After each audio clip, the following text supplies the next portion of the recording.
Good afternoon. Thank you all for coming. I'm very excited to be here this afternoon, this incredible view, yes. And this topic is very dear to my heart. And if you all have not been thinking about climate change and the environment and sustainability more these days, you should be, because this is a very serious threat. And so I'm very happy to have a little bit of time with you to share some survey research about communicating about climate change. Let me just see if I can get my slides. All right, a few challenges. Okay, so this topic is complicated. The causes are varied, the impacts are varied, and the solutions are varied, affecting all sectors of our lives, all your businesses, from different sectors, and the science is complicated, and most of you are probably not scientists, and so it can feel a little overwhelming. And so our job, the people who focus on climate change communication, is to simplify this. And I want you to know that despite the complexity, I want to introduce you to 5 key underlying foundational concepts that really what we're talking about when we talk about this issue. And these are 5 basic beliefs that the public holds.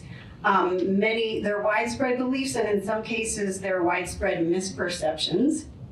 And sure, yeah, thank you. Or actually, no, I can do it, thank you. Okay, so those 5 key beliefs, and I'm going to go into these further with survey data, but just to introduce you to them, the first one is that this problem is real. The planet is warming by about 1 degree Celsius, 2 degrees Fahrenheit, and about 76% of Americans, based on nationally representative survey data, agree with that. So most people recognize this as a real problem now. And the second key belief or fact is that it's us. There is no doubt that this is human activities that are causing the warming. Do you need me to pause?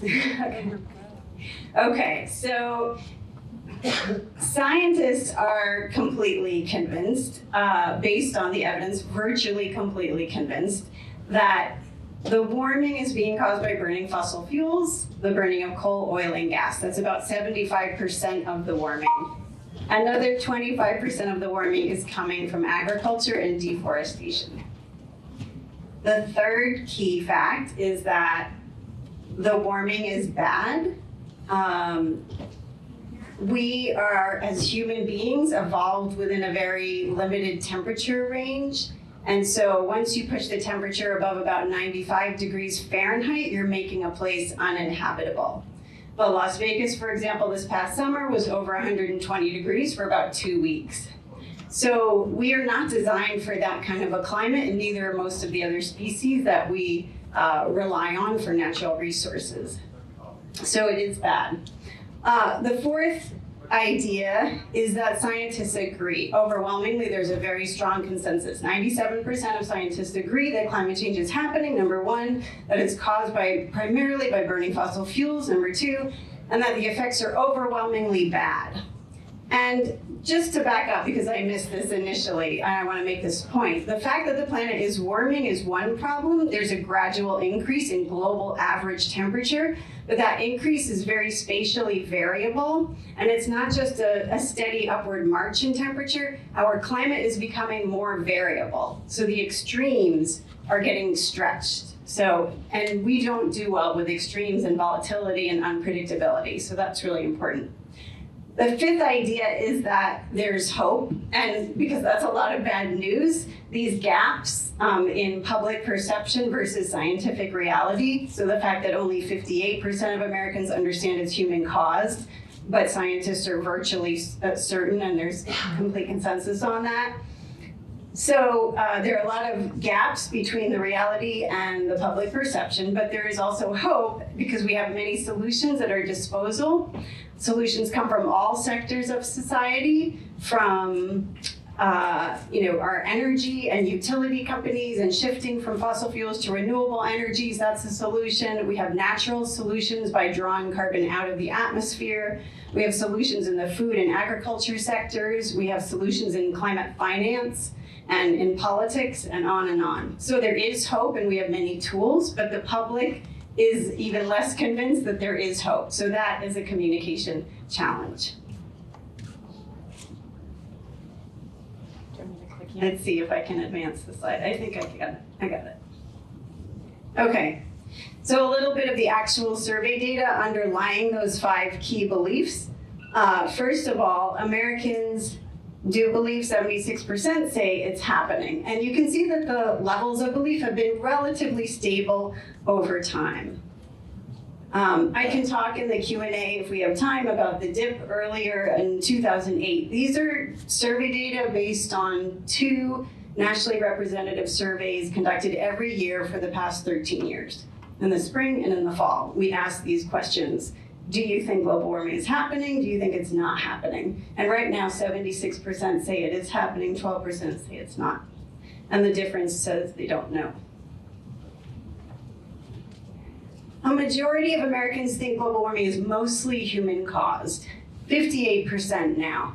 That number has also been relatively stable, slowly inching up, but back in 2008, it was actually 57% back then, so not a lot of change overall.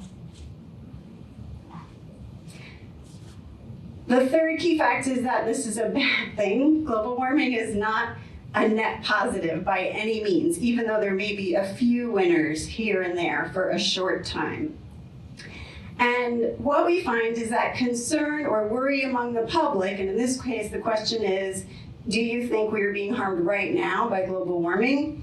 That the responses just jumped about 10 percentage points in the last 6 months, which is quite stunning because we don't normally see that much of a change. So something's going on in just the past 6 months to increase concern.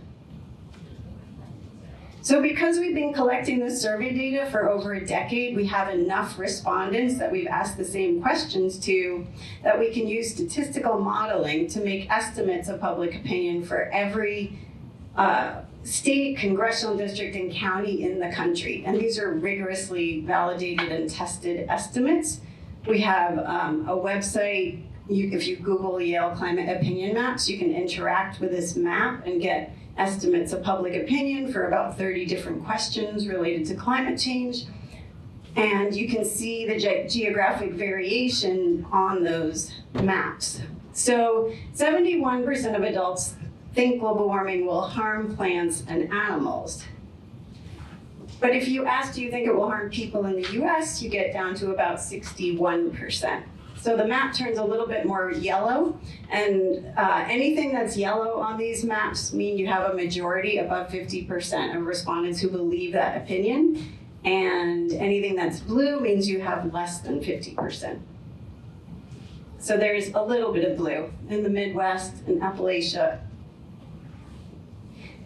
But when you ask whether you think you're going to be harmed personally across the country, only 43% on average say they think they're going to be harmed personally.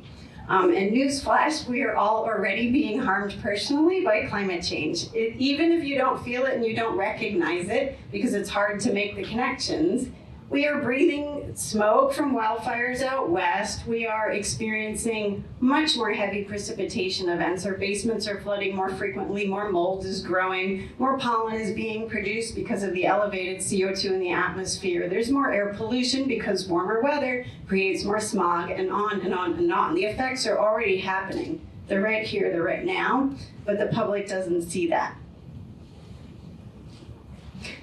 Another key belief, and in this case it's a big misperception, is that there's still debate among scientists. So the fact is that 97% of scientists agree about global warming and that it's caused by human activities. But if we ask Americans, we give them a slider and we say, tell us what percentage of scientists agree about human-caused global warming, only about 21% of people will give a number above 91 to 100%. You can't see this horizontal axis here, but the first bin is 0 to 10%, then 11 to 20, 21 to 30, and so on. And so you see the distribution of where people push the slider when they're responding to the question. And the point is that only 1 out of 5 roughly understand how strong the scientific consensus is on the problem. And that's important because none of us feel like climate experts, and so we trust the experts to tell us what's going on and to recommend solutions. And if you think there's a lot of uncertainty about this issue still, then you're going to be less willing to act and to support aggressive policies, for example. And the reasons behind this, of course, are complicated, and public relations firms have been part of that. Part of why this misperception exists, but there's also been a lot of work to try to change that perception. So a lot of work remains to be done. So this is the map of that same question, and you can see how there's a lot of blue, meaning many counties, at least, where people do not understand the strength of the scientific consensus. So here are some data, and these will, I realize this is very hard to see from the back of the room, and I apologize for that. But what these lines are showing, there's a blue line here that's showing the percentage of Democrats who think global warming should be a very high priority for the president and Congress. This is before the last election. And you can see that it's been surging for the past 5 or 6 years, basically. This is, time is going from 2008 to 2021 there, 2020 in this case, April. And the gray line in the middle shows you independents. It's going up, but not as quickly as the Democrats. And then the orange line is relatively flat. That's the percentage of Republicans who think it should be a very high priority for the president and Congress. It's about 7-8%. So this is a very politically polarized issue, as you all know.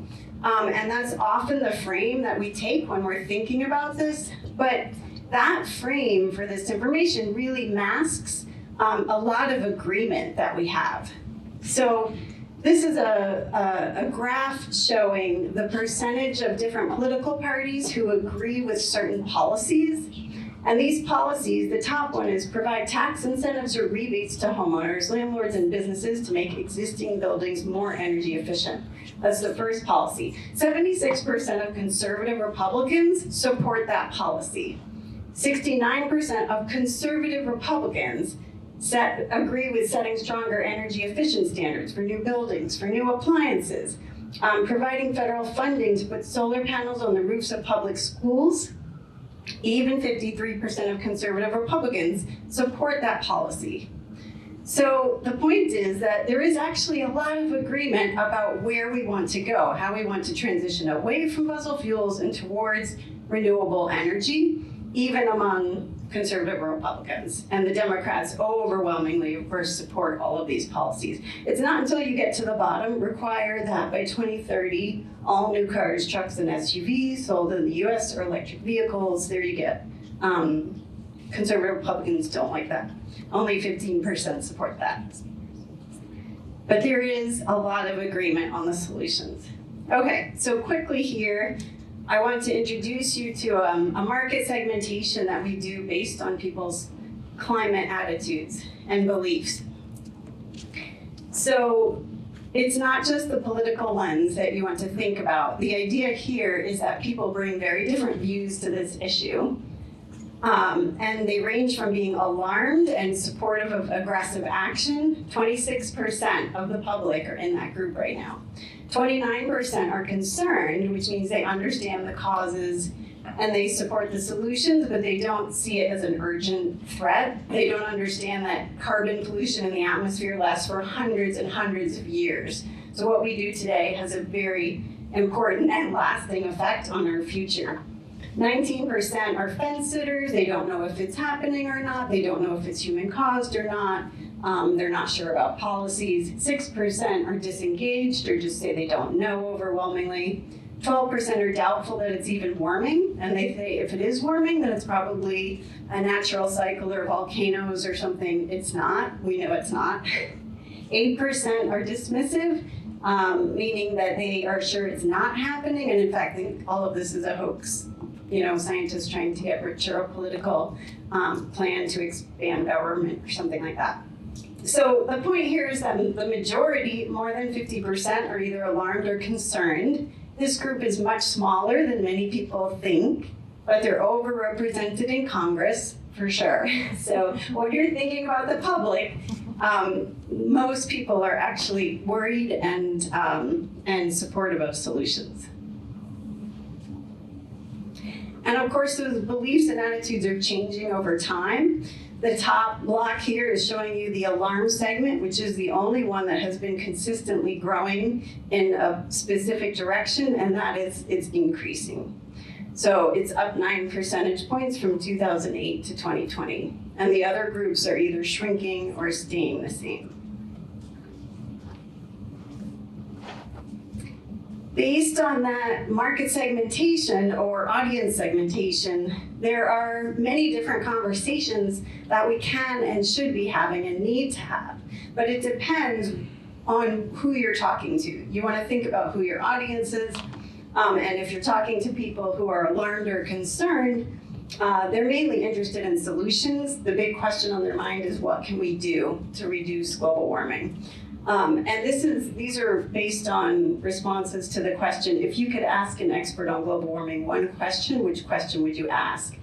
So these groups want to know about solutions. The middle groups, smaller but important, they want to know what harm will it cause and why should I care? Why is this important? And then the doubtful and dismissive want to know, how do you know that global warming is happening? And how do you know that it's human caused? And the subtext there is really, why should I trust you? Because often the messengers here are liberals or environmentalists or scientists or other groups that traditionally these groups don't trust very much. So you want to think about your messenger as well. And if you're talking to doubtful and dismissive groups primarily, then the messenger is particularly important.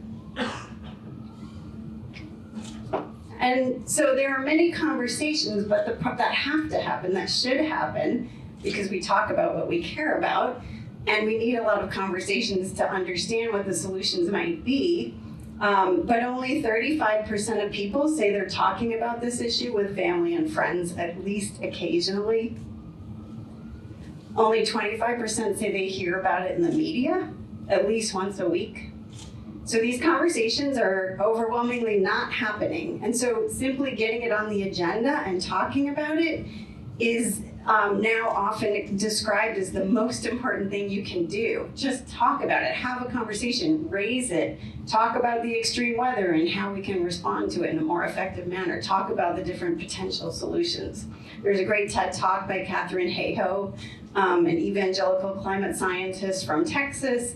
I encourage you to check it out. It's excellent, and she explains more about how you can talk about it.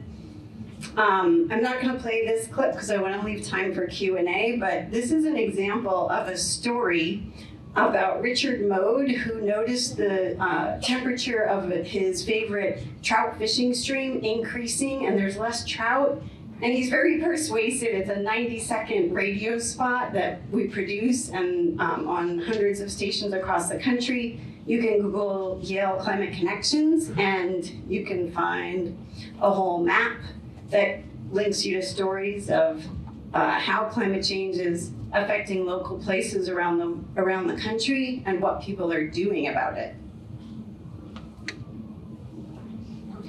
If you want to find out which segment you belong to, you can take a quick 4-question survey and you'll figure out which type you're in. There's a link there. Maybe that can be shared, or you can Google global warming 6 Americas.